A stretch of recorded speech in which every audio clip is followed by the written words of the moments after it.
பைந்தமிழ் புலவன் பாரதி மிக அருமையாக சொல்வான், பேய் அரசு செய்தால் சாக்கடைகள் பிணம் தொங்கும் என்று சொல்வான்.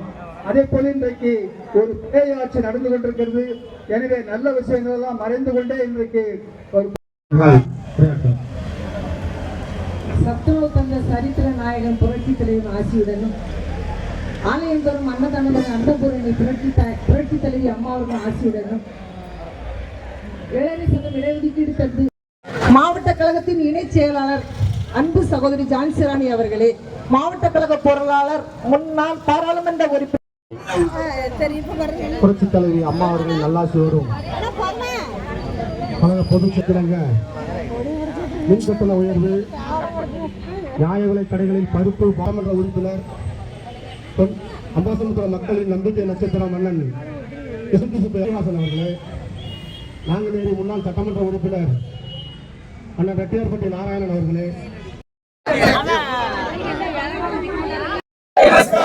மின் கட்டணத்தை கடுமையாக உயர்த்தி நெசவு தொழிலை நசுக்காது, நெசவு தொழிலை நசுக்காது, விசைத்தறி தொழிலை நசுக்காது, சிறு குறு தொழிலை நசுக்காது. மின் கட்டணத்தை உயர்த்தியது நியாயமா? நியாயமா? இரண்டு போச்சு, இரண்டு விடியா திமுக ஆட்சியிலே தமிழ்நாடே இருண்டு போச்சு, தமிழ்நாடே இருண்டு போச்சு. மூழ்கடிக்காதே, மூழ்கடிக்காதே, மூழ்கடிக்காதே, மூழ்கடிக்காதே.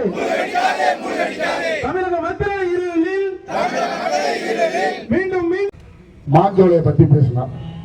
மாஞ்சோலை பெரிய கதை அது இவர் சொல்லும் போது ஜமீனுடைய சொத்து அதுதான் வரணும். அதுக்கு ஒரு வழக்கு நாங்கள் போட போகிறோம். அது ஒரு பக்கம் இருக்கட்டும், அதை பற்றி இப்போ பேச வேண்டாம். ஆனால் எனக்கு என்ன ஆச்சரியமா இருக்குன்னா, ஒவ்வொருத்தரும் ஆர்ப்பாட்டம் பண்ணிட்டு இருக்காங்க. யார் ஆர்ப்பாட்டம் பண்ணுறதுன்னு கேட்டீங்கன்னா, திமுகவோட யார் கூட்டணி இருக்காங்களோ அவங்க உட்காந்துட்டு போடுறாங்க ஆர்ப்பாட்டத்தை. அதில் கம்யூனிஸ்ட் விடுதலை சிறுத்தைகள் ஆச்சரியமா இருக்குது. அதில் ஒரு தம்பி சகோதரர் அழகாக சொன்னார் திருநெல்வேலியில். எனக்கு நான் இந்த கூட்டத்துக்கு போகலை. தம்பி விடுதலை சிறுத்தையுடைய மாவட்ட செயலர் எங்கள் அன்பு சகோதரர் கார்த்திக் பேசினாராம். மாஞ்சோலைக்கு அண்ணன் எஸ்ஐசி பேங்க் வச்சா முடிவு பண்ணிடலாம் அப்படின்னாராம். என்னப்பா முடிவு பண்ணலாம் நாங்கள் நினைச்சு பார்க்கும்போது, அந்த மாஞ்சோலை எஸ்டேட்டை நடத்துறதுக்கு 15 கோடி ரூபாய் பணம் இருந்தால் அதை நடத்திடலான்னு சொன்னாங்க. இப்போ நான் இந்த கூட்டத்தில் கூட சவாலாகவே சொல்கிறேன், இல்லை உறுதியாக என் மக்களுக்காக சொல்கிறேன். நான் கொடுத்துட்றேங்க 15 கோடி எனக்கு கொடுத்துருங்க, எடுத்து கொடுத்துருங்க, நான் பண்ண தயாராக இருக்கிறேன். உனக்கு வக்கு இல்லை அங்கே கேட்கறதுக்கு, கேட்கறவனுக்கும் வக்கு இல்லை செய்யறதுக்கு. என்னையாக இழுக்கிறீங்க? நான் பாட்டில் செவனேன்னு போயிட்டு வந்துட்டு இருக்கேன், இல்லை வம்பு இழுத்து பார்க்குறீங்க. நான் என் மக்களுக்கு என்ன செய்யணுமோ அதை நான் தெளிவாக செய்வேன். அதே மாதிரி இப்போ நம்ம சொரிமத்தேன் கோயிலை பற்றி பேசிட்டு இருக்காங்க. சொரிமத்தேன் கோயில் மட்டும் இல்லை, இன்னைக்கு தமிழ்நாடு இருக்கிற அத்தனை திருத்தலங்களிலையும் அராஜகம் நடந்துகிட்டு இருக்கு. நீங்க பழனி கோயிலுக்கு முந்தி மாதிரி இப்போ போக முடியாது, சுற்றி சுற்றி போகணும். மாஞ்சோலைக்கு போகணும், அந்த சொரிமத்தேங்களுக்கு போகக்கூடாதுன்னு சொல்றாங்க. அதெல்லாம் கண்டிப்பாக ஒரு விடை நல்லா கிடைக்கும். இன்னொன்று சொல்ல கேட்டீங்க, முன்னாடி பேசும்போது 525 வாக்குறுதியில் கொடுத்தார் இந்த சட்டமன்ற தேர்தலில். எத்தனை வாக்குறுதி நிறைவேற்றினாரு யாருக்காவது தெரியுமா? அவங்களுக்கே தெரியாது எத்தனை வாக்குறுதி நிறைவேற்றின. அவங்களை நம்பி நம்ம போட்டோம். இப்போ நல்லா ஒன்று மட்டும் புரிஞ்சு போச்சு. பாராளுமன்ற தேர்தலுக்கு அப்புறம் ஒன்று புரிஞ்சிச்சு. எங்கள் அண்ணா கிட்ட அப்படி நான் பேசும்போது சொன்னார், 300 ரூபா கொடுத்தா ஓட்டு போட்டீங்க. இப்போ நல்லா தெரியும், 3000 ரூபா கொடுத்தா கூட போட மாட்டீங்களா? போட மாட்டீங்களாமா?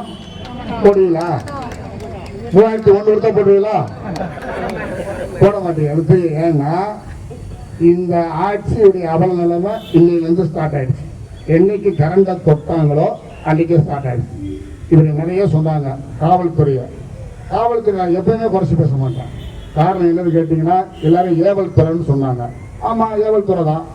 யார் ஏவறாங்க அவங்களுக்கு அதான் சட்டம். இந்திய சட்டம் என்னன்னு கேட்டீங்கன்னா, அவங்களுக்கு தலைமை முதலமைச்சர் அவர் என்ன சொல்றாரோ அதை தான் கேட்க முடியும். அங்க சரியா இல்லை, அங்க இருக்கிற முதல்வர் சரியான முதல்வர் இல்லை, அதை அவங்க பண்றாங்க. அவங்கள நம்ம குறை சொல்லி பிரயோஜனமே கிடையாது. இதுக்கெல்லாம் விடிவு காலம் வரணும் அப்படின்னா 2026 எங்களுடைய பொதுச் செயலாளர், அதுவும் நிரந்தர பொதுச் செயலாளர் அண்ணன் எடப்பாடி அவர்கள் மிக சிறப்பான கூட்டணி அமைப்பார். இப்போ அது மாதிரி இன்னொரு சொன்னார் நம்ம செல்வ பிறந்ததை பற்றி, அது உண்மையிலே வெடிச்சிருச்சு. நீங்க பாத்துக்கீங்க, இந்த 2026 உறுதியா சொல்றேன், ஒண்ணு திருமாவளவன் அங்கிருந்து வெளியே வருவான், இல்ல செல்வபிரதம் வெளியே வந்துடுவான். இது நடக்குதா இல்லையான்னு மட்டும் பாருங்க, உண்மையா நடக்கும். வந்து எங்க வருவாங்க? ஆலமரத்துக்கிட்ட தான் வருவாங்க. ஆலமரம் யாரு? நம்ம அதிமுக. அதிமுக வந்து சேருவாங்க. அடுத்த ஆட்சி எடப்பாடியினுடைய ஆட்சி தான் நடக்கும். எந்த நேரத்தில் சொல்றேன், இந்த கூட்டத்துல பெண்கள் பூரா வெயில அப்படியே நின்றுட்டு இருக்காங்க. என்னுடைய அன்பு சகோதரர்கள் மட்டும் அப்படி கொஞ்சம் கொஞ்சம் பேர், எல்லாரும் சொல்லல, கொஞ்சம் கொஞ்சம் பேர் அப்படி நிழல்ல நிக்கிறாங்க. பெண்களுக்கு நல்லா தெரிஞ்சு போச்சு, இன்னொரு 2 வருஷத்துக்கு நம்ம இந்த வெயில அனுபவிச்சு தான் ஆகணும். காரணம் என்னன்னு கேட்டா, வீட்டுக்கு போனா கரண்ட் இருக்காது, ஃபேன் இருக்காது, இங்கேயும் பழகிக்குவோம். நம்முடைய சகோதரர்களுக்கு மட்டும் தெரியல, கரண்ட் இன்னும் 2 வருஷம் சரியா வராது. இன்னும் கொஞ்சம் 5 பேர் அங்க இருக்காங்க. அங்க நம்ம மாவட்ட வழக்கறிஞர் பிரிவு,